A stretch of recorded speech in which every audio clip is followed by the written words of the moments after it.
Boa tarde a todos, sejam bem-vindos a mais um webinar, né? Hoje nós estamos aqui para o tema do webinar, que é o GDP Nowcast, né? Medindo a economia brasileira em tempo real. Eu sou Vanessa Maibara, sou gerente de marketing da SI Emerging Markets. E para quem está conosco pela primeira vez, a SI é um grupo que já está no mercado há mais de 25 anos, fornecendo informações estratégicas através das suas duas bases, as três, na verdade, né? A Seik Data, que é a nossa plataforma de dados macroeconômicos e setoriais para mais de 200 economias. A EMES, que é a nossa base de dados de inteligência com informações de setores, empresas, países nos mercados emergentes, e a nossa mais recente aquisição, que é a Red, né? Ela tem um foco de fornecer notícias e análises de alta qualidade sobre mercados emergentes por meio de operações locais na América Latina, Europa Central e Oriental e Ásia, abrangendo também o mercado de renda fixa com foco em dívida corporativa e beneficiando os profissionais especializados em crédito, investment banking, asset management e hedge funds. Hoje os nossos convidados, né, estou aqui para apresentá-los, então nós temos o Adriano Moraes com a gente. O Adriano é economista, ele tem um papel importante na cobertura macroeconômica e setorial para o Brasil. O Adriano ele veio da Fiesp, né, onde ele trabalhou com políticas públicas para a indústria, e ele tem doutorado em economia pela Universidade de São Paulo. Também temos conosco hoje a Cristiane Mancini. A Cris é economista e mestre em economia pela PUC de São Paulo, com extensões na Itália, Argentina e Lituânia. E ela é Product Manager para Seik Data na América Latina. Então, antes da gente começar a nossa apresentação, né, tem alguns pontos importantes. As perguntas podem ser feitas durante toda a apresentação. Na ferramenta, vocês vão ter uma caixa que está escrito ou questions, né, se tiver com a versão em inglês, ou perguntas. Então, ali vocês podem digitar as perguntas, eu vou receber e passo para os nossos palestrantes, né. A apresentação vai ser disponibilizada no e-mail de vocês, então não se preocupem com isso, né, todos que estiverem participando vão receber. No final, a gente vai ter uma pesquisa. São 4 perguntinhas, então eu peço que assim que vocês encerrarem o webinar, né, vai aparecer um pop-up com as perguntas, então a gente pede que vocês respondam para a gente sempre melhorar a qualidade dos webinars, né? E continuem nos seguindo nas redes sociais, né? A gente está como EMES Brasil ou Seik Data Brasil, tá bom? Então eu vou passar a palavra agora para o Adriano, sejam bem-vindos e um excelente webinar. Obrigado, Vanessa. Olá a todos, muito obrigado pela audiência, por estarem participando do nosso evento. Bom, eu vou mostrar agora, basicamente, o sumário geral desse nosso webinar. Nós vamos começar falando, afinal, do que se trata o GDP Nowcast Brasil. Eu vou prosseguir falando da metodologia que foi utilizada para produzir esse banco de dados. Nós vamos prosseguir falando dos resultados. Eu vou mostrar também na plataforma do Seik Data como que é possível se acessar esses resultados e também fazer uma análise. Nós vamos prosseguir com a Cristiane, vai falar como que se analisam os indicadores macroeconômicos e setoriais para o Brasil de modo geral, e nós prosseguiremos a última fase do nosso webinar com as perguntas e respostas do público. Bom, vamos ao início. Nowcasting. Nowcasting é um termo em inglês que mistura as palavras agora, que é now, em inglês, e previsão, que é forecast, em inglês. E quando a gente fala de economia, isso se refere à previsão ou estimação do status atual da economia. Utiliza-se nas previsões de Nowcast dados de alta frequência para tentar estimar como anda a atividade econômica hoje. E o Nowcasting ele é feito com indicadores econômicos mensais em um modelo econométrico de fatores dinâmicos, que vai refletir o crescimento atual da atividade econômica. E o Nowcast ele é muito útil para se ter uma ideia do crescimento atual da atividade econômica do Brasil e isso tem uma utilidade porque leva mais de 2 meses após o fim do trimestre para que o PIB trimestral seja liberado. Hoje nós estamos no final do segundo trimestre de 2022, mas amanhã e agora a gente não sabe como é que anda o PIB do segundo trimestre. A gente vai ter que esperar até provavelmente o dia 1º de setembro para que tenha a divulgação desse PIB do segundo trimestre pelo IBGE. Então, o Nowcast, ele é um banco de dados que vai tentar contornar isso, ele vai tentar dar para a gente uma ideia de como a gente pode estimar esse PIB para o status atual, esse segundo trimestre, que por um acaso termina hoje. E ele é útil, ele é valioso para todos os que necessitam saber como anda a produção, a renda e a despesa no país, que é representado pelo PIB, e possíveis usuários do GDP Nowcast seriam instituições públicas, operadores de mercado financeiro e também empresas não financeiras. E o GDP Nowcast, ele é um indicador bastante interessante também para ser acompanhado em períodos de incerteza, como o que estamos vivendo agora. O banco de dados do GDP Nowcast Brasil, ele contém estimativas para o trimestre atual, que são os Nowcasts propriamente ditos, e ele também acrescenta previsões para os próximos trimestres. Em especial o próximo, que é o terceiro trimestre, o terceiro quarter de 2022. O banco de dados do GDP Nowcast, ele abrange 23 indicadores que são monitorados diariamente. Ou seja, todos os dias entra na plataforma uma nova previsão do GDP Nowcast. Eu vou ser mais exato, nós temos dados entrando na plataforma o tempo todo, mas todos os dias são feitos com base nos dados que entraram na plataforma no dia anterior, uma nova previsão do GDP Nowcast. Então, é uma atualização que é diária. E nós agrupamos, para realizar o GDP Nowcast e para ajudar na interpretação, nós agrupamos os indicadores em 6 categorias, que são a indústria geral, o comércio exterior, consumo, preços, indicadores do mercado financeiro e outros. E essa divisão ela é específica para o Brasil. Nós já temos GDP Nowcast já lançados para a China e a Índia, e na China e na Índia, obviamente, nós temos diferentes categorias devido às características dos dados desses dois países e também da estrutura de produção que se observa nesses dois países. Eu vou falar agora alguns detalhes do processo de seleção de variáveis que foram incluídas no modelo do GDP Nowcast. Na verdade, a maioria do processo de seleção de variáveis foi automática, mas nós precisávamos definir primeiro uma lista de variáveis que são as candidatas a indicadores do GDP Nowcast. E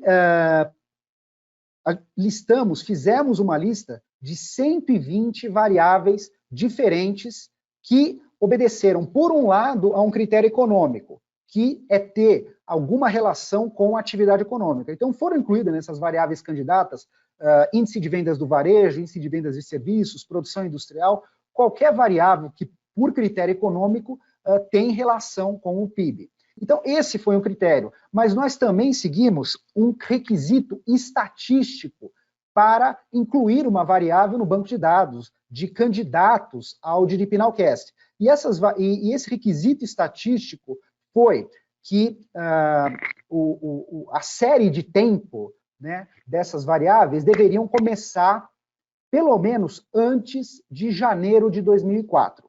E por que isso? Por que você tem que ter dado que tem que começar pelo menos antes de janeiro de 2004? Porque dessa forma você garante um mínimo número de observações. As variáveis, elas têm que ter um mínimo número de observações. Se você acrescenta um ano, você acrescenta 12 observações. Então, você tem que ter um certo número para que você tenha um modelo com boa qualidade de previsão. Então, algumas variáveis, obviamente, tiveram que que não puderam ser incluídas. Vou dar até um exemplo, o CAGED, né? O CAGED é um indicador brasileiro de empregos formais. Ele não pode ser excluído porque o CAGED teve uma revisão de metodologia. Então, se você pegar a última série do CAGED, ela começa, acho que em 2020 ou 2021. Então, é uma série muito curta, então não pode ser utilizada como uma candidata a um indicador do GDP Nowcast. Então, nós selecionamos aí 120 variáveis, e essas 120 variáveis foram candidatas. E essas variáveis foram separadas em grupos, cerca de 20 variáveis em cada grupo. E antes de falar um pouquinho de como é que foi o processo de seleção das variáveis, eu vou falar um pouco do formato que elas deveriam ter. Então, pegamos essas variáveis e colocamos num formato de variação, ou seja, variação percentual, a grande maioria delas, e a gente adotou uma variação percentual que é muito comum fora do país, que para ter uma certa coerência com os modelos que nós utilizamos para a China e para a Índia. Então, nós representamos as variáveis em variação ano a ano. O que é uma variação ano a ano? Por exemplo, se você tem um dado de abril de 2022, você compara esse dado com abril de 2021. Então, você compara a variação de 12 meses. Então, a grande maioria das variáveis foram representadas dessa forma. Aqui no Brasil, geralmente o pessoal aqui no Brasil utiliza muito mais as variáveis mês a mês, mas nós obedecemos o critério internacional. E algumas variáveis não foram mostradas, não foram transformadas em variações percentuais devido a serem variáveis que têm a característica de estacionalidade, ou seja, são variáveis que não têm uma variação muito forte de um período para outro. Então, essas variáveis que são trabalhadas dessa forma em modelos estatísticos de série de tempo, chamadas estacionárias, um exemplo dessas variáveis é justamente o indicador de confiança empresarial que acabou sendo selecionado no nosso modelo. Então, falei um pouquinho da característica das variáveis. O processo de seleção, ele envolveu um algoritmo de aprendizado de máquina, no qual nós testamos todos os blocos, que são variáveis, lembrando, são variáveis mensais, com uma proxy mensal do PIB. Existem algumas, porque o PIB, como nós sabemos, ele é trimestral. Então, utilizou uma proxy, que é uma variável que ela expressa o PIB de maneira mensal. O Banco Central tem uma proxy desse formato. E aí, nós aplicamos um procedimento de aprendizado em máquina com variáveis mensais contra uma variável mensal, que é o PIB. E aí,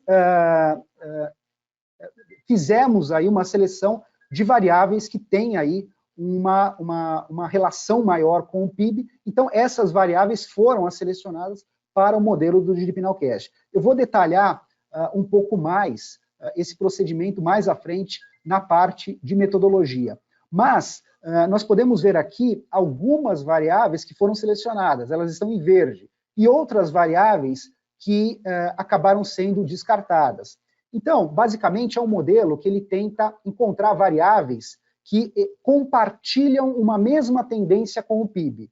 Ou seja, uma vez que você inclui essas variáveis no modelo, no processo de seleção, para explicar o PIB, essas variáveis selecionadas, elas são suficientes para explicar a variação do PIB. Ou seja, não é necessário outras variáveis para explicar bem o quanto que o PIB está variando, o quanto a previsão do PIB, digamos assim. Então, esse critério de seleção de variáveis que são suficientes para explicar a variação do PIB, foram 23 variáveis selecionadas ao todo. Então, por exemplo, o índice, aqui na caixa de preços, nós vemos que o índice geral de preços, o IGPM, ele foi selecionado. E, por exemplo, o índice de preços ao produtor, que é um índice divulgado pelo IBGE, não foi selecionado. Isso significa que o índice de preços ao produtor não é importante para explicar a atividade econômica? Não, na verdade, ele tem a sua importância para explicar a atividade econômica. Mas, uma vez que você acrescentou o índice geral de preços, o IGPM da GV, no modelo, esse IGPM já é suficiente, ou seja, o índice de preços ao produtor do IBGE não acrescenta mais nada, uma vez que o índice geral de preços da GV, IGPM, está incluído. Então, pudemos, assim, descartar o índice de preços ao produtor e o índice geral de preços passou a constar entre os 23 indicadores do GDP Nowcast. A propósito, para quem é mais familiarizado com indicadores de inflação, o índice geral de preços, GPM, ele é uma média ponderada de 3 índices: o índice de construção civil, o índice de consumidor da FGV e o índice de preços ao produtor da FGV, ou seja, o IGPM já tem um componente de índice de preços ao produtor na sua construção. Então, esse processo de seleção envolveu aí algumas variáveis por cada bloco. Eu vou até prosseguir aqui, os próximos blocos têm essas variáveis aqui em verde, que foram selecionadas. Eu vou prosseguir agora falando um pouco, né, dando uma visão geral da metodologia do GDP Nowcast. Bom, o objetivo desse banco de dados é prever a evolução atual e futura do PIB trimestral a partir de indicadores mensais de alta frequência. E um dos pontos fortes do modelo, que a gente fala aí em informações adicionais, é que ele seleciona esses indicadores que explicam a maior parte da variação do PIB, e a partir do momento que a gente conhece esses indicadores, a gente consegue monitorar esses indicadores e ter uma ideia com eles do desempenho da atividade econômica. Há uma metodologia que é utilizada nesse modelo, que é a identificação dos fatores comuns, que é uma espécie de tendência geral que vai afetar todos os indicadores selecionados, e esse movimento comum vai tornar possível prever não apenas o PIB, mas também conjuntamente a evolução dos indicadores. Isso é um modelo de bastante sucesso, porque isso traz uma interpretabilidade maior do que outras metodologias utilizadas, como, por exemplo, redes neurais.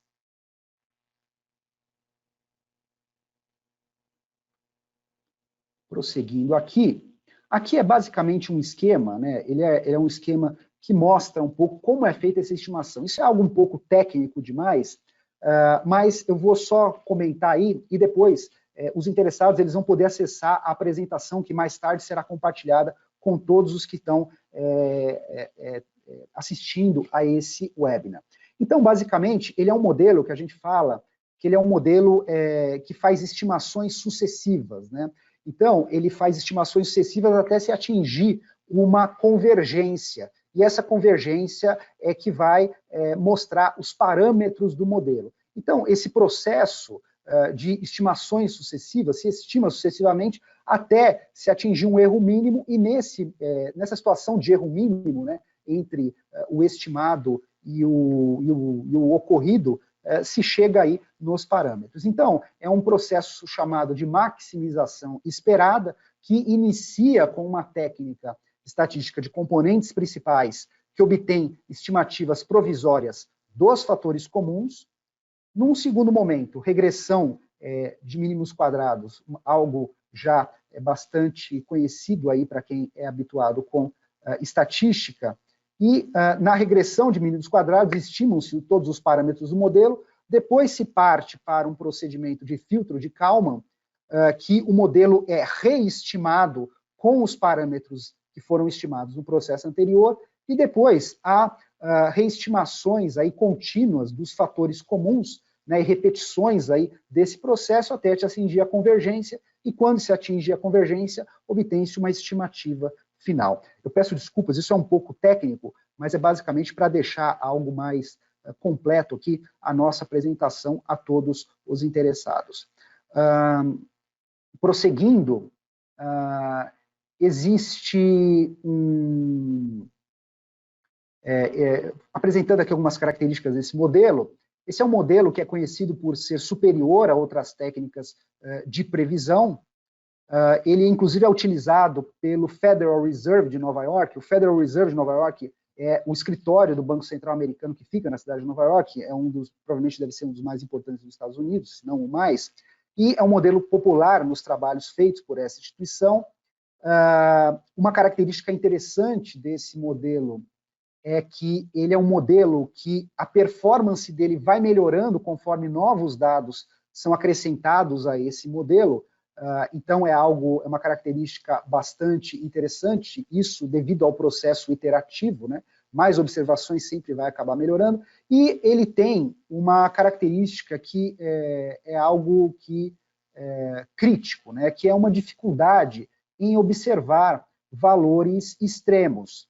E o que seria um valor extremo? Por exemplo, quando a gente teve o choque do Covid, né, em 2020, a gente teve no segundo trimestre de 2020 o choque do Covid, então você teve uma queda muito forte da atividade econômica. Esse modelo previu uma queda um pouco mais suave.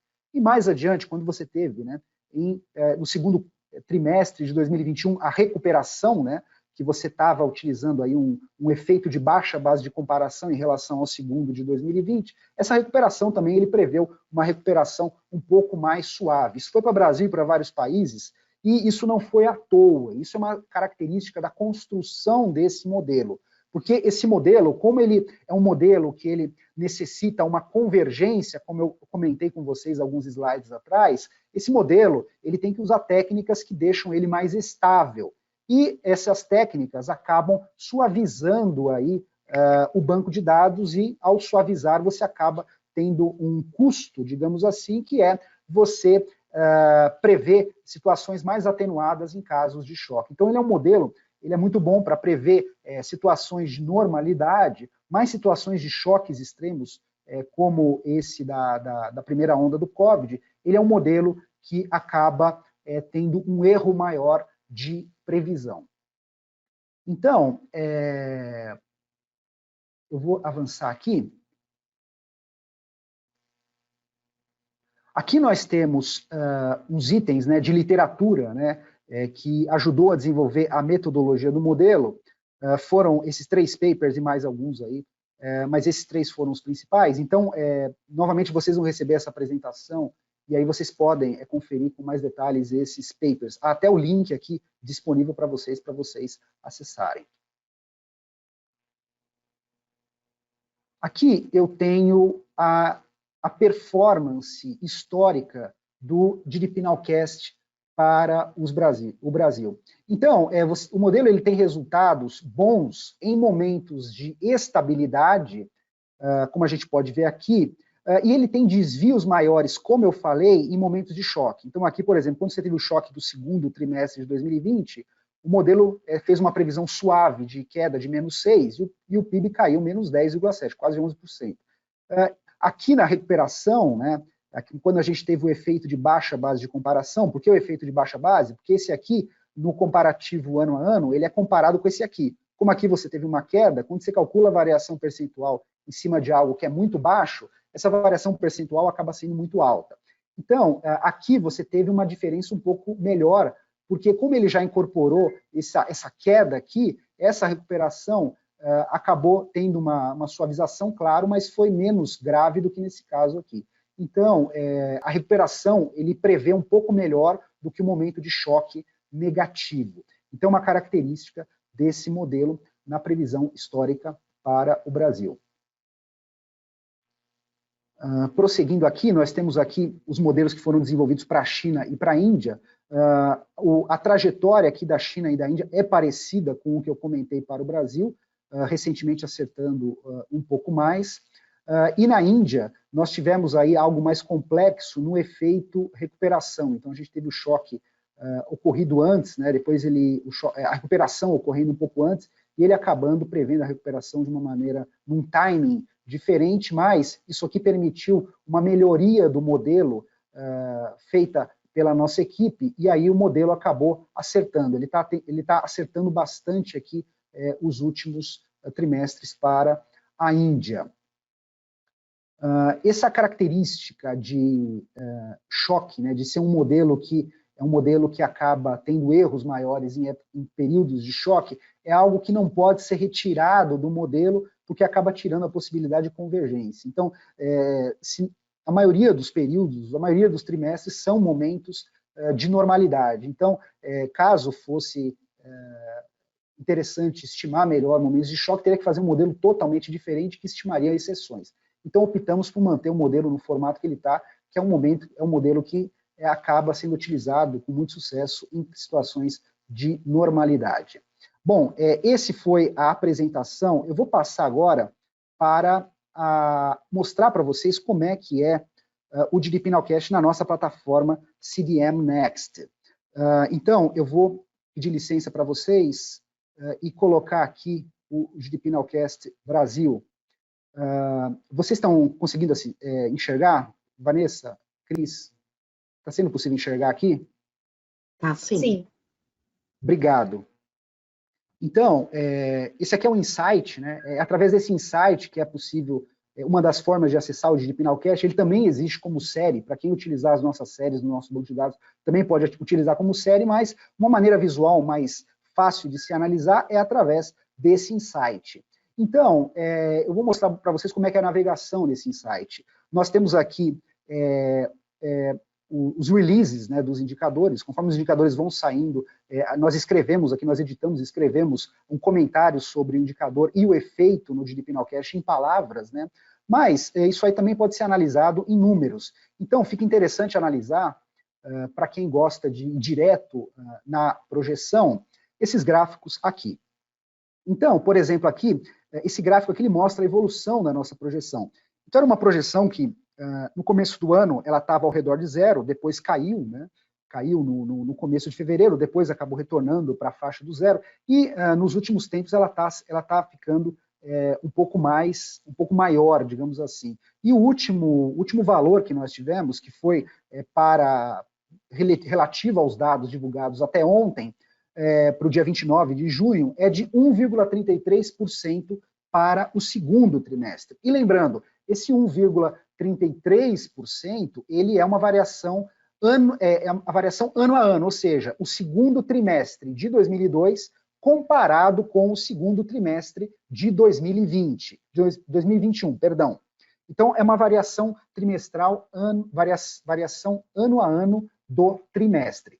E nós temos também aqui o mesmo para o terceiro trimestre, que aqui, no caso, já é um forecast, uma previsão para o terceiro trimestre de 2022, novamente um crescimento comparado com o terceiro trimestre de 2021.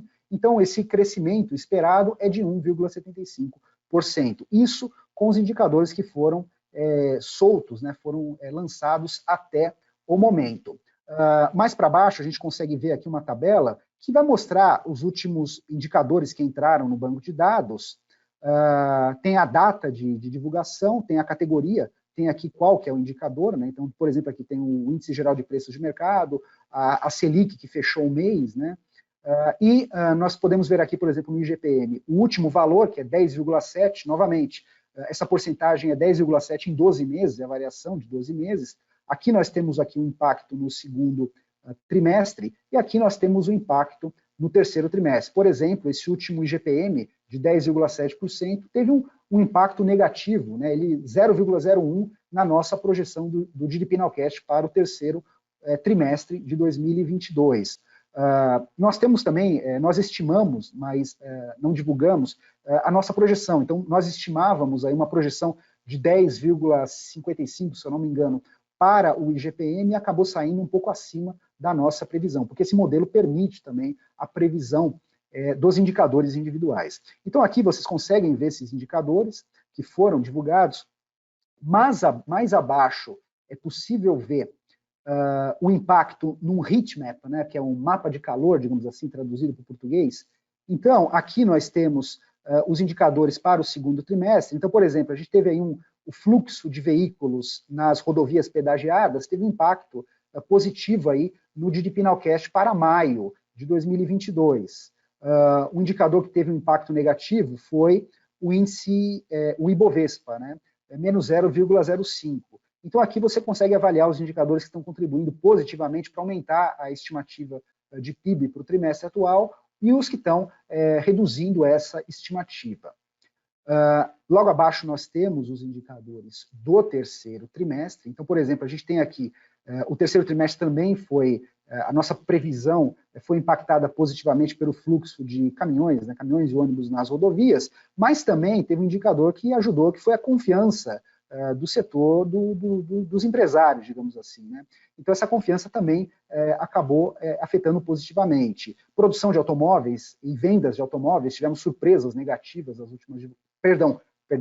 surpresas positivas nas últimas divulgações, que acabaram afetando positivamente as nossas previsões. Certo? E daí por diante. Nós temos aqui mais para baixo alguns indicadores que mostram os impactos por categoria, por grupos. O objetivo disso é trazer uma capacidade de interpretação um pouco melhor, certo? Então, nós temos, por exemplo, aqui, para o segundo trimestre, nós temos esse cinza, perdão, deixa eu mostrar aqui para baixo. O cinza é preços, né? Então, preços vêm tendo um impacto negativo. Então, os indicadores de inflação vêm afetando negativamente as nossas previsões de PIB. Por outro lado, nós temos esse others, né, que são outros indicadores que vêm afetando as nossas previsões de maneira positiva. Então, esse others, que são essa cor azul, nós temos os indicadores, por exemplo, o fluxo de veículos nas rodovias, o fluxo de caminhões nas rodovias também faz parte desse others. Nós temos indicadores de confiança, que também faz parte desse others. Então, são indicadores que vêm contribuindo positivamente. E tem indicadores que mudaram o patamar, né? Eu vou aqui no terceiro trimestre, por exemplo, os indicadores financeiros, eles estavam contribuindo de maneira modesta, positivamente, no começo do ano. Agora, ultimamente, indicadores financeiros estão contribuindo negativamente para o crescimento econômico. Os indicadores financeiros destacam-se o índice Bovespa, né, que vem tendo resultados aquém, né, do que se espera, e também taxa de juros Selic. Então, esse é o nosso GDP Nowcast, o nosso insight aí que ajuda vocês. Nós temos séries também, que vocês podem acessar ou incluir nos bancos de dados, nas análises que vocês podem fazer na nossa plataforma do SakeData. E nós temos uma aba de metodologia que ajuda vocês a entender também de maneira mais rápida como é esse indicador. Então, eu vou agora passar para a apresentação, voltar para a apresentação. Só comentar de maneira bem rápida, os nossos bancos de dados do GDP Nowcast para a China e para a Índia, os grupos são diferentes, nós temos 7 grupos na China e na Índia, e são de dados diferentes. E aqui nós temos também previsões aí dos mesmos trimestres, de maneira parecida com o que a gente tem no Brasil, mas com um banco de dados diferente, também divulgados aí em produtos da plataforma do SakeData. China e Índia aqui. Agora, eu vou passar a palavra para a Cristiane, para que ela mostre para a gente como analisar os indicadores macroeconômicos e setoriais para o Brasil. Então, Cris, é com você agora. Obrigada, Adriano. Obrigada pela audiência de todos que estão aqui nesse momento. Adriano, eu preciso que você me passe o controle da apresentação. Calma aí, vamos colocar, deixa eu ver, aqui. Certo. Nossa, não está aparecendo você aqui, Cris. Foi? Acho que deu certo. Sim. Ok. É possível visualizar minha tela? Eu consigo, perfeitamente. Tá bom. Bom, no meu caso, eu vou mencionar um pouco do que o Adriano disse anteriormente, que são as outras séries e fontes consecutivamente em relação à análise da economia brasileira e da sua performance. Então, como nós podemos analisar a economia brasileira através desses indicadores? Nós sabemos que a economia brasileira é de extrema complexidade para sua análise, e por conta disso, atualmente nós nos munimos de uma série de indicadores não somente tradicionais, mas também de alguns dados alternativos e de algumas proxies, que na verdade são os nomes anteriormente denominados pela classe econômica. Então, nós observamos que a economia brasileira, assim como a economia mundial, ela tem se recuperado lentamente, mas nós já percebemos, através de alguns dados que eu selecionei aqui, que existe uma recuperação até mesmo de postos de trabalho, de mobilidade urbana, em relação a locais de trabalho. Então, eu trouxe aqui, por exemplo, um gráfico que também é chamado de mapa de calor, até pegando essa ponte que o Adriano mencionou do mapa de calor, que traz as principais capitais brasileiras, em relação à sua evolução com o passar do tempo, como foi apresentando a mobilidade urbana. E a gente percebe que, com o passar do tempo, essa mobilidade ela foi sendo bastante positiva, mostrando que existe maior circulação de pessoas e que isso, consequentemente, se traduz em maior atividade econômica. Isso não significa nem crescimento, nem decrescimento econômico, mas sim uma retomada econômica.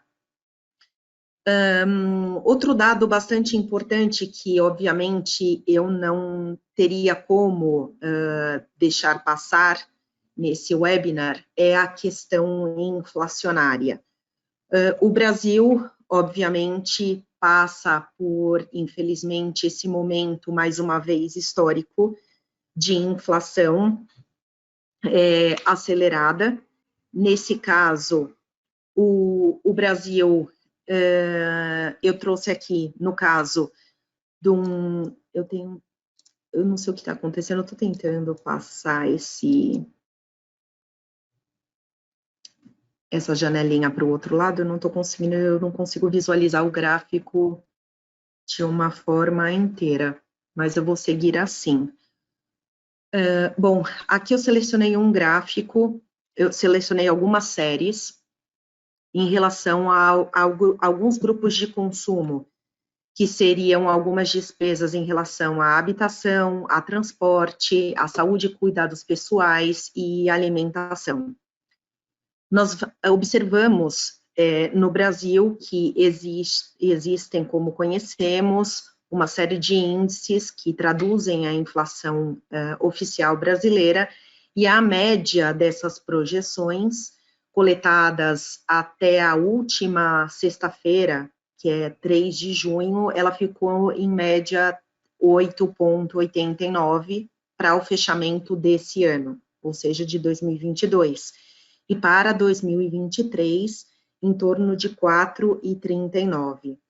Isso significa que, de acordo com o Banco Central, existe 100% de probabilidade de que a inflação saia da meta estabelecida para esse ano, e 29% de que ela saia da meta estabelecida para 2023. Então, por conta dessa inflação que nós prevemos que permanecerá para esse ano e para o próximo ano, ela, obviamente, acaba por impactar o poder de compra das famílias brasileiras, e por conta disso, as famílias brasileiras acabam por não honrar com seus compromissos, como pagamentos de contas, e também permanecendo, consumindo os mesmos bens de consumo e serviços. E como não, a confiança das famílias brasileiras e também do empresariado segue abalada, como nós percebemos nesse gráfico, mas percebemos uma leve alta representativa nesse último mês em relação ao último dado disponibilizado. Em relação a essas previsões, em relação ao consenso em relação a diversas fontes sobre a inflação brasileira, tem se tornado cada vez mais árdua a previsibilidade da inflação no Brasil por parte do Banco Central. Um dos pontos, justamente por conta disso, é que o JDP Nowcast nos traz uma previsibilidade maior e mais assertiva, acurada, para nos munir nesses dados, para que nós consigamos elaborar modelos mais assertivos em relação a isso. Nós percebemos que nesse gráfico, por exemplo, com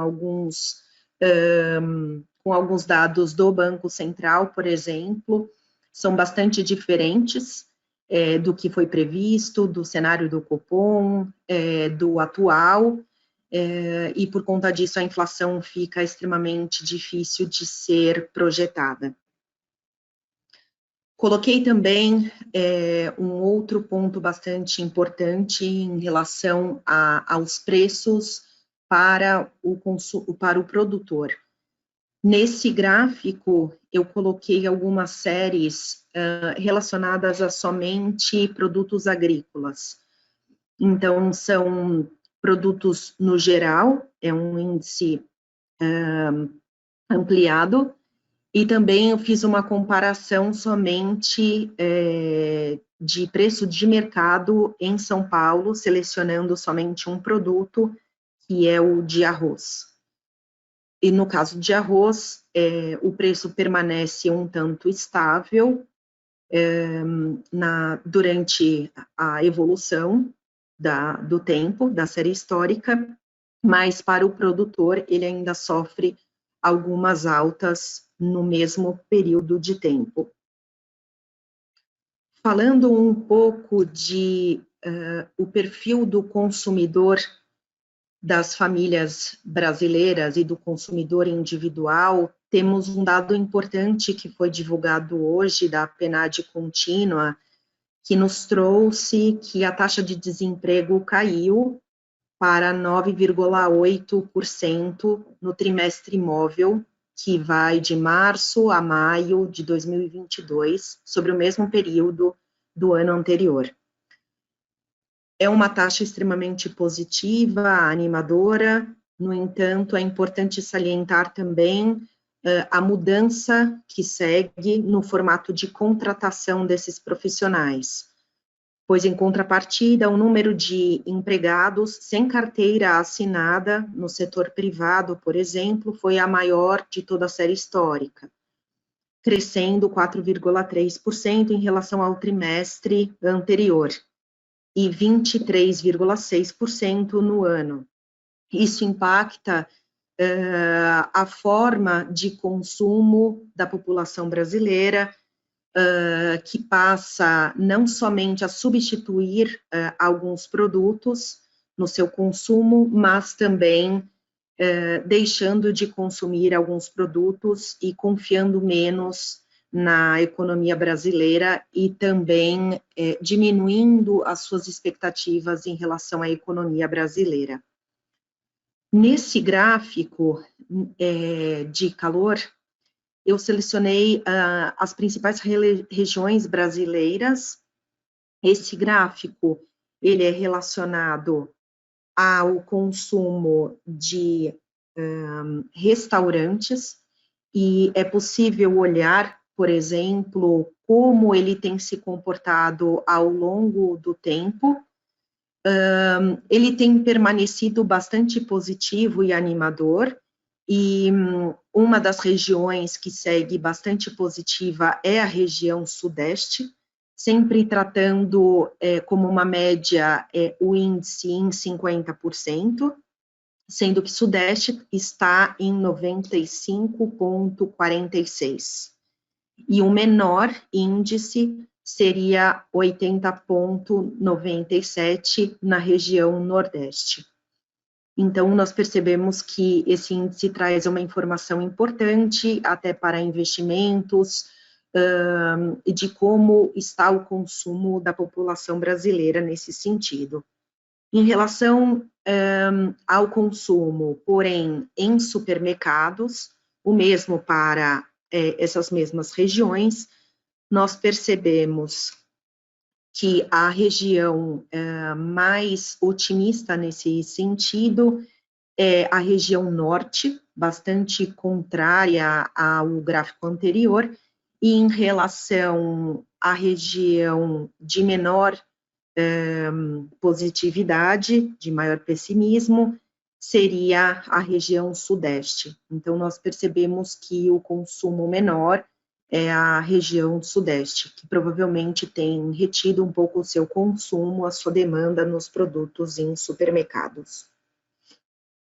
Esse gráfico também abaixo são dados da Cielo, que são bastante interessantes, e nós percebemos que existem alguns picos ao longo do tempo, e percebemos que em maio, que é o último dado oferecido, existe uma queda desse índice para 23,9, enquanto que em abril existia o último dado em 37,9. Então, houve uma queda bastante significativa, significando que os consumidores brasileiros têm efetuado menos compras durante esse período. Mais uma vez, retido a sua demanda sendo divulgado pela Cielo. Agora, falando um pouco sobre... Só um pouco para cá.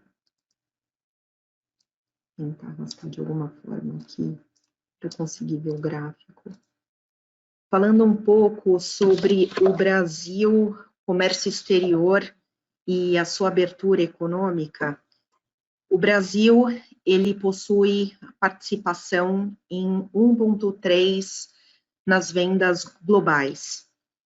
O último dado é de que no ranking global, em 2021, ele está posicionado em 25º lugar. Em 2019 e 2020, foi considerado pela FAO como o maior provedor mundial de alimentos e é o maior exportador de carne bovina em 2021. E é o 7º destino de investimentos estrangeiros direto, onde nós podemos ver que houve um crescimento de 100% em 2020, mesmo sendo um ano pandêmico, em relação ao ano de 2019. E aqui a gente pode acompanhar essa evolução do investimento estrangeiro direto no Brasil.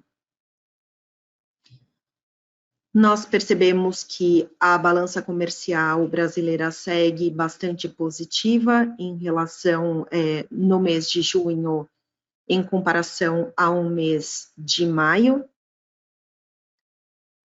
E eu coloquei algumas comparações aqui de exportações e importações, fazendo uma comparação entre os dois, as duas variáveis.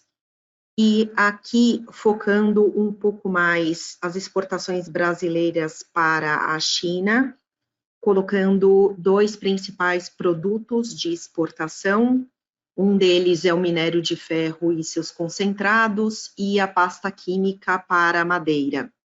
Percebemos que houve uma queda bastante expressiva de maio de 2021, onde houve um pico bastante representativo para o mês de maio deste ano, em relação ao minério de ferro, justamente pelo fechamento da economia chinesa em relação ao Brasil, mas em relação à pasta química para madeira, por exemplo, permanece praticamente estável. É importante mencionar aqui uma oportunidade bastante significativa para a América Latina nesse momento, em que há a necessidade de um deslocamento logístico da Ásia para a América Latina, onde existe a oportunidade de uma readequação de toda a logística para que não haja mais tamanha dependência do mercado asiático e para que exista maiores parcerias, não acordos necessariamente falando aqui, mas sim parcerias com alguns outros países latino-americanos.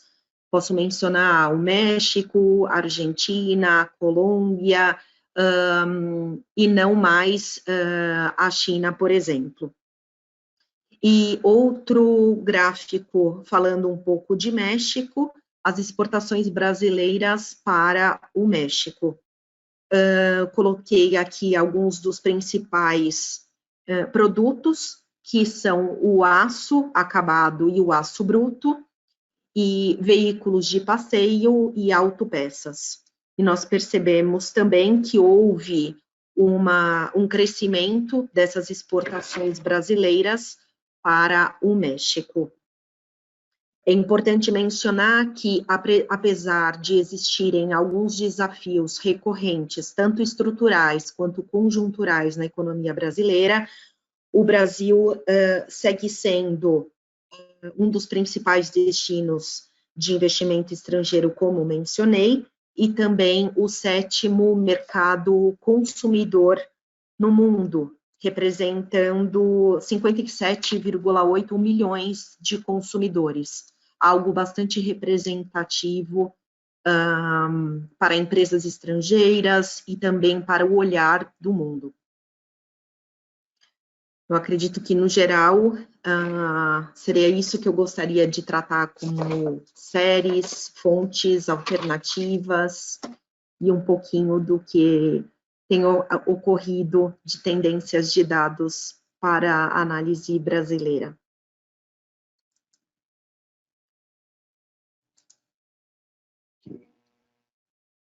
Você consegue passar para mim o controle? Consigo.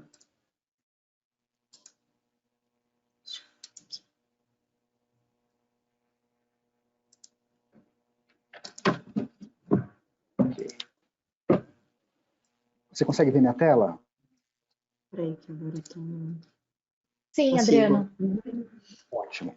Então, agora nós vamos passar, eu vou passar para a Vanessa, porque agora é o momento das perguntas e respostas. Vanessa, com você.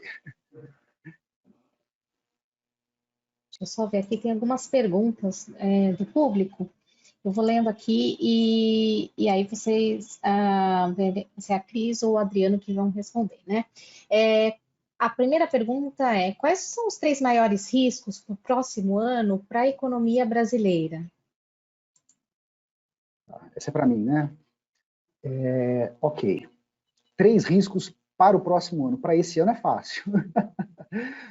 Para o próximo ano, tem um que está diminuindo, né? Que é lockdown na China. Então, esse provavelmente a gente já pode considerar algo que vai estar sendo mitigado. Um risco para o próximo ano, eu acho que ainda vai ser efeito de guerra. Então, a gente está tendo ainda a guerra, né? Não se sabe aí como é que vai andar essa guerra, mas provavelmente a gente está sofrendo os efeitos, principalmente em alta de preço de commodities, né? Alta de preço de petróleo, que está pressionando a inflação no mundo inteiro. Então, eu acredito que existe uma possibilidade desses efeitos dessa guerra, dessa alta de preços, continuarem aí no próximo ano, uma possibilidade bem real, inclusive aí, mesmo que a gente tenha aí, vamos pensar positivo, né, que a gente tem uma aí, ou uma diminuição dessa guerra, provavelmente vão continuar aí sanções contra a Rússia. Então, o petróleo deve continuar caro, né, a perspectiva é essa, e isso provavelmente vai ficar pressionando a inflação. Então, tem muita gente comentando aí que a inflação é algo que a gente vai ter que conviver por mais tempo do que a gente gostaria.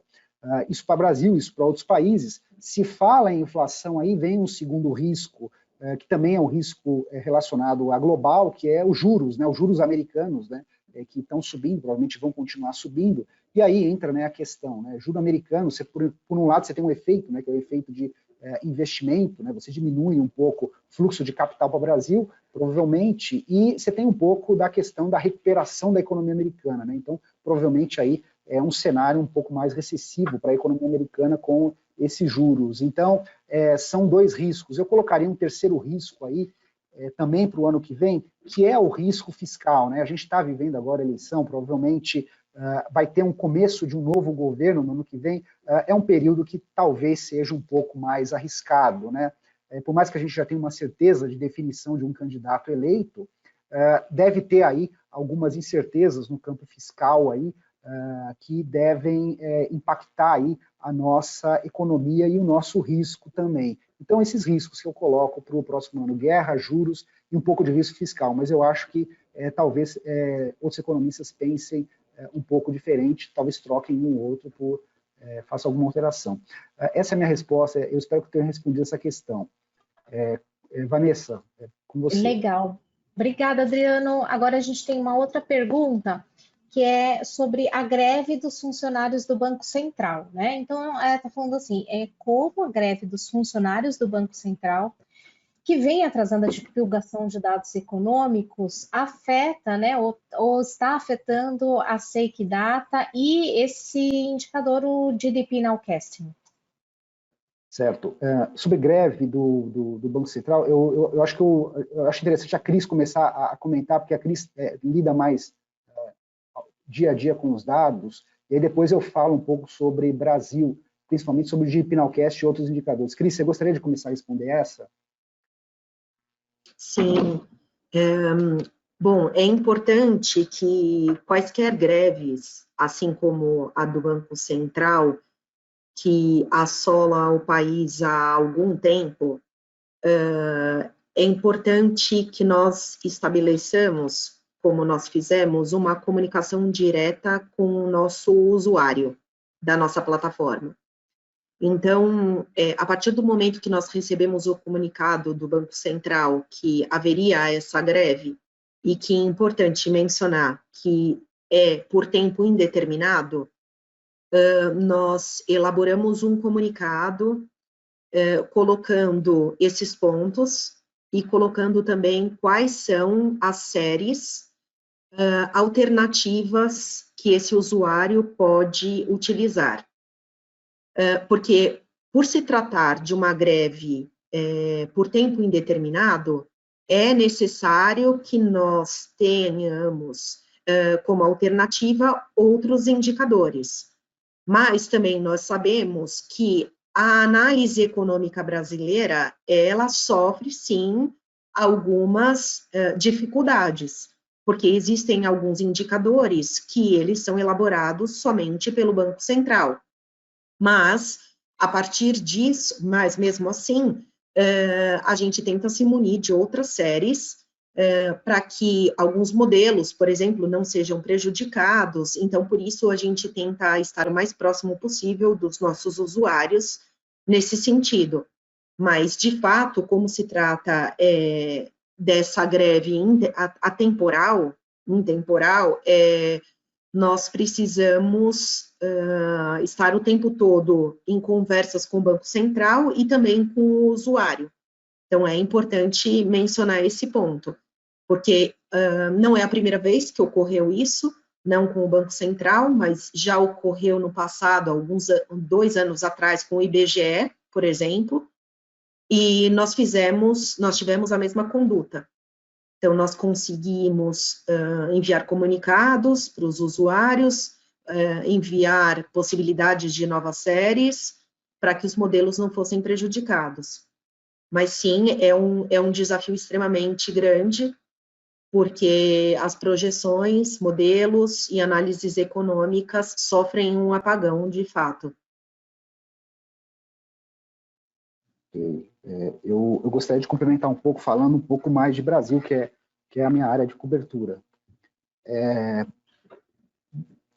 Você tem algo muito chato com isso que está acontecendo. Por exemplo, a gente não sabe quando que vai ser divulgado, e muitas vezes eles divulgam tipo com um dia de antecedência. Então, é complicado fazer a cobertura. O Banco Central ele era muito rigoroso na agenda. Você tinha uma agenda que ele seguia de maneira muito sistemática. No dia tal do mês saía esse indicador, no dia tal saía outro. Então, não contar com esse farol que são os indicadores do Banco Central é algo muito problemático. Outra coisa, você tem, além dos indicadores tradicionais do Banco Central, de política monetária, que não estão sendo, da área monetária, da área de setor externo, que não estão sendo atualizados, você tem alguns que estão, por exemplo, indicador fiscal está sendo atualizado. O Banco Central, para quem não sabe, é quem levanta as principais estatísticas fiscais do Brasil. Esse está sendo atualizado. Taxa de juros, alguns indicadores financeiros também. Então, nesses indicadores, a gente está bem coberto. Agora, realmente, para outros, é um problema. E existe também a pesquisa Focus. A pesquisa Focus, pela última vez que eu vi, pelo que me consta, ela está atrasada também. Então, a gente é um grande farol do mercado, é a pesquisa Focus, para todo mundo que analisa a economia brasileira, e não poder contar com a expectativa média de mercado é algo bastante ruim de poder trabalhar. Então, isso realmente atrapalha as nossas análises, até fornecer informações, fornecer serviços para os nossos clientes. Eu vou falar agora, bom, como eu falei, você tem alguns dados que estão sendo divulgados. Então, por exemplo, no GDP Nowcast, você tem uma variável que é Selic. Selic está ok, está sendo, sabemos, tal, então não tem problema. Na verdade, está afetando pouco o GDP Nowcast em especial, porque o GDP Nowcast, na verdade, você tem uma variável que está sendo mais prejudicada, que são as reservas internacionais. Essa sim, mas é uma variável, é uma entre 23, então não está comprometendo muito as nossas estimações. Com certeza, se a gente tivesse essa variável sendo atualizada pelo Banco Central, nossas estimações seriam melhores, mas existem outras que ainda bem que estão sendo divulgadas por outros institutos, então a gente consegue ter projeções razoáveis. Então, esse é o balanço para o GDP Nowcast, mas nós não somos apenas, a gente não trabalha só com o GDP Nowcast, nós temos outros indicadores, nós temos inclusive o nosso Economic Activity Tracker, que é o nosso painel de indicadores macroeconômicos, e esse painel está com células em branco, está com lacunas devido à falta de atualização de dados do Banco Central, então é realmente algo que atrapalha. Certo, espero que eu tenha respondido aí adequadamente a minha parte. Ok, Vanessa? Legal, Adriano, obrigada. Tem mais uma pergunta aqui. Tá, o acompanhamento do GDP Nowcast é suficiente para monitorar a atividade econômica do Brasil? Embora o GDP Nowcast seja um indicador, seja uma estimativa de PIB, o PIB é provavelmente a variável que provavelmente é a que tem mais importância para o Brasil, porque o PIB é uma construção que identifica, ao mesmo tempo, produção, renda e despesa da economia, não é suficiente. Então, o GDP Nowcast é especificamente para o PIB. PIB é uma produção agregada da economia, é a renda agregada da economia. Mas, muitas vezes, muitas análises, você necessita ir mais abaixo, ou seja, fazer uma análise um pouco mais desagregada. Então, por exemplo, você vai fazer uma análise de vendas de varejo, que é uma análise muito importante para você entender consumo no Brasil. Então, aí, você pode pegar um indicador de venda de varejo IBGE, que nós temos de maneira farta na nossa plataforma, e outros indicadores também que acabam sendo muito relacionados com o consumo. A Cris mostrou alguns para a gente, alguns alternativos, certo? Então, o GDP Nowcast, por si só, ele é importante, é o que todo mundo fica de olho, o PIB é o que todo mundo pensa, né? Quando pensa em atividade econômica, mas você tem outros indicadores também que são importantes para você analisar algo mais pontual. Então, o GDP Nowcast provavelmente é a estrela do acompanhamento econômico, mas não é o principal. Você tem outros coadjuvantes que têm a sua importância também nas nossas análises econômicas, Vanessa. Ok, obrigada, Adriano. Aí tem só mais algumas perguntas aqui. Deixa eu ver se dá para a gente responder, né? Porque a gente está chegando no tempo. Vanessa, uma só, porque aí depois todas as outras eu respondo por e-mail, eu prometo. A gente responde por e-mail, nossa equipe, tá bom? Só uma. Tá bom. Então, vou pegar aqui aleatoriamente. Deixa eu ver aqui. Bom, tem uma questão aqui, né, que fala, eu acho que você já falou até um pouco, mas assim, sobre essa diferença, né, porque a gente tem o GDP Nowcast e o SEIC Leading Indicator, né, são dois indicadores aí proprietários, então quais são as diferenças entre eles? Tá, entre o GDP Nowcast e o CIC Leading Indicator. Para quem não sabe, nós temos o nosso CIC Leading Indicator. Leading Indicator, traduzido para o português, seria um indicador antecedente. É uma técnica também de conhecimento, de previsão econômica, que era até muito famosa até há alguns anos atrás, e basicamente o Leading Indicator, ele é um indicador antecedente, ele tenta entender como é que vai ser, tenta projetar ou ter uma ideia de como é que vai ser o futuro da economia, certo? Inclusive, algumas instituições de pesquisa, elas tinham um indicador coincidente, que era para ver a economia hoje, é algo que o Nowcast um pouco está fazendo, mas nós temos apenas o Leading Indicator, que é como é que vai ser a economia para frente. Então, a ideia do Leading Indicator é um indicador, ele é um número que ele vai mostrar, ele vai dar uma ideia de como que vai ser o avanço da atividade econômica entre 6 a 9 meses para frente. Então, ele é um indicador para olhar adiante. O GDP Nowcast é um indicador do trimestre atual e ele também estima um forecast para o próximo trimestre, ou seja, eles são indicadores complementares. O GDP Nowcast muito mais é um número, isso que é bacana, o GDP Nowcast, mas o CIC Indicator é um índice que dá uma ideia de como é que vai ser o comportamento da atividade econômica. Eles são complementares, a análise deles, a estimativa tudo é diferente, mas eles não são substitutos, eles são complementares para que você tenha uma análise econômica do hoje, do curto prazo e de prazos um pouco maiores, de tendências mais de longo prazo. Então, eles são complementares, certo? Adriano, a gente está estourando tempo, mas eu acho importante, tem uma pergunta aqui, que são, quais são os principais riscos, aí pode ser para o Adriano e para a Cris, para o Brasil, né, para esse ano? Você mencionou algumas coisas, né? Você mencionou um pouco que você falou para o próximo ano, né? Para 2023. E aí, para esse ano? Para mim ou para a Cris?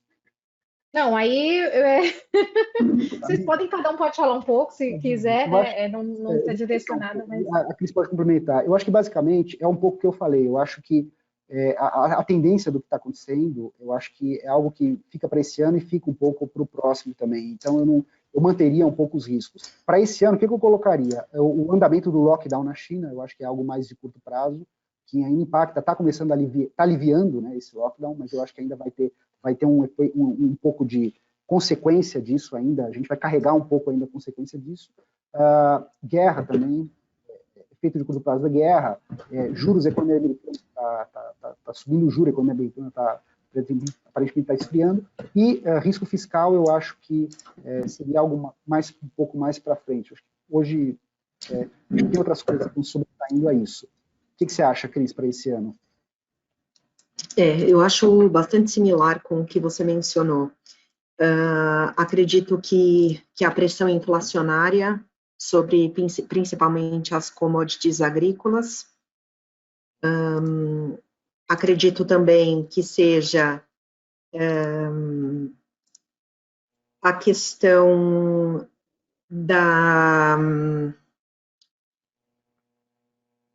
das eleições, acredito que para o Brasil especificamente, né, não para a América Latina, mas para o Brasil, acredito que é um fator de grande desafio do que vem pela frente, porque até o momento nós não sabemos as propostas de cada candidato, e também os desafios globais são os desafios do Brasil também, por ser uma economia aberta, altamente exportadora. Então, eu acredito que questões como infraestrutura, logística, energia serão de grande importância e de investimento também para o Brasil. Acredito que são esses, de uma forma bem sucinta. Obrigada, Cris. Obrigada, Adriano. Acho que a gente, né, como a gente estourou um pouquinho o tempo, eu agradeço a todos que, né, continuaram conosco até agora.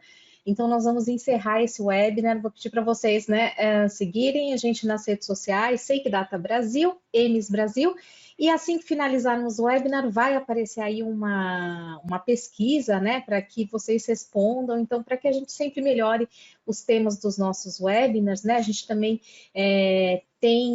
todo mundo vai receber a apresentação, né, então aí tem o material, tem todos os relatórios que a equipe da SakeData e a equipe da EMES produzem também, tá bom? Então, um abraço a todos, muito obrigada e até a próxima. Obrigada, Cris, obrigada, Adriano.